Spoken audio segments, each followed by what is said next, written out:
माँ आज सुबह से ही बड़ी तेज़ी से अपना काम निपटा रही थी। उसके पीछे की वजह भी काफ़ी खास थी। उसको पूरे 3 साल बाद अपने मायके जाने का मौका जो मिला था। काम करते वक्त वह काफ़ी रिलैक्स थी, क्योंकि सासू माँ ने उससे कहा था कि कुछ दिनों तक दीपा, जो कि उसकी ननद थी, नहीं आने वाली है। उसकी यह एक ननद 100 के बराबर थी। उमा शादी करके जब घर आई थी, तब दीपा को अपनी बहन की तरह प्यार करती थी, क्योंकि उसे खुद की कोई बहन नहीं थी। लेकिन कुछ ही हफ्तों में ही उसे ये पता चल गया था कि उसकी ननद किसी जेलर से कम नहीं है। हालांकि दीपा का ब्याह हो चुका था, लेकिन उसे अपने ससुराल वालों की किसी भी प्रकार की चिंता नहीं थी।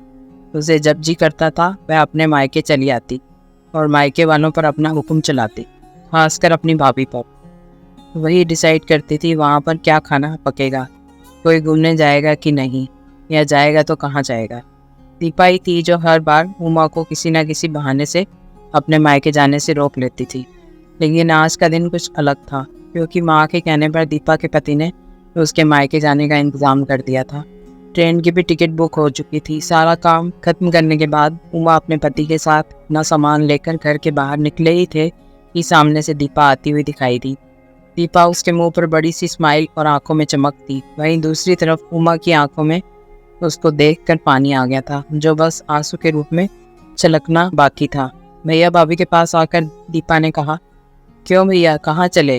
अपनी पत्नी के साथ सैर सपाटा करने के लिए? अपनी बहन को भूल गए क्या? दीपक ने कहा, कहीं सैर सपाटा करने नहीं, तुम्हारी भाभी को मायके छोड़ने जा रहा हूँ। अच्छा, मैं आई और भाभी जाएगी? क्या आपकी पत्नी को मेरा आना पसंद नहीं है? दीपा ने भाई भाभी को टोंट मारते हुए कहा। मन में उदासी और आंखों में नमी लिए उमा पलटकर घर के अंदर जाने लगी, क्योंकि उसने मान लिया था कि इस बार भी दीपा की वजह से उसके मायके जाना कैंसिल हो जाएगा।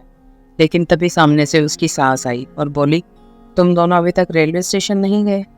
क्या गाड़ी के पीछे दौड़ते हुए जाओगे? दीपा बीच में टपकते हुए बोली, यह क्या कह रही हो माँ? मैं आई हूँ और अब आप भाभी को मायके भेज रही हो? क्या आपको मैं इतनी खटकने लगी हूँ? माँ ने दीपा को डांटते हुए कहा, तेरा क्या है बेटा, तेरे लिए ये मायका थोड़े ही है। यह तो तेरे लिए एक प्रवास स्थल है, जहाँ तू जब भी चाहे, जब अपने ससुराल में बोरियत महसूस करे, आ जाती है। लेकिन वह बेचारी तो ऐसा नहीं करती, बल्कि वह तो जब जाना चाहिए तब भी अपने मायके नहीं जाती। इसलिए उसका अभी मायके जाना बहुत ज़रूरी है। मैं तेरे या मेरे या किसी और की वजह से उसका इस बार मायके जाना बिल्कुल रद्द नहीं होने दूंगी। पहले यह बता, तू तो कुछ दिनों के लिए नहीं आने वाली थी ना, फिर कैसे आ गई? मैंने तो ऐसे ही कह दिया था। मैं देखना चाहती थी कि मेरे ना आने से भैया खुश होता है कि मुझे बुलाता है, दीपा ने कहा। हाँ हाँ, क्यों नहीं, कोई बुलाए या ना बुलाए, पर्यटन स्थल पर तो हर कोई जा सकता है। अब की बार मेरी बहू को उसके पर्यटन स्थल पर, यानी कि उसके मायके जाने दे। बेचारी ने सिर्फ अपने भाई की शादी देखी है और अब तो उसके भाई को बच्चा भी हो गया है। उसका मुंह तक नहीं देखा उसने। उसे भी अपने हिस्से का सुख भोगने दे, माँ ने दीपा को फटकारते हुए और उमा की साइड लेते हुए कहा। अपनी सास के मुंह से अपने लिए ऐसे शब्द सुनकर उमा की आंखें छलक गई। उसने अपनी सास को गले से लगा लिया। सास ने कहा, बहुत हो गया प्यार, जल्दी जाओ वरना ट्रेन छूट जाएगी। अपनी माँ का बदला हुआ रूप देखकर दीपा बहुत हैरान थी। उसे यकीन नहीं हो रहा था कि यह वही माँ है जो उसका हर कहा मानती थी और हमेशा उसका पक्ष लेती थी, चाहे बहू सही हो या गलत।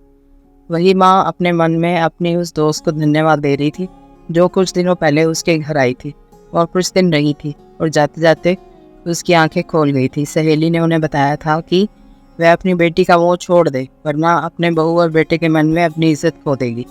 बिना सोचे समझे, बिना अच्छे बुरे का विचार किए हर फैसला सिर्फ अपनी बेटी के हिसाब से लेना सही नहीं है। रेलवे स्टेशन पर ट्रेन के डिब्बे में बैठी उमा के चेहरे पर एक बहुत प्यारी मुस्कान थी, जिसे देखकर दीपक को महसूस हुआ कि यह वह प्यारी मुस्कान है जिसे उसने 3 सालों से देखी नहीं थी। सच ही तो है, मायका महिलाओं के लिए पर्यटन स्थल ही तो होता है, जहाँ वह अपने ससुराल की सारी चिंताएं, टेंशन भूलकर कुछ दिन आराम से रह सकती है।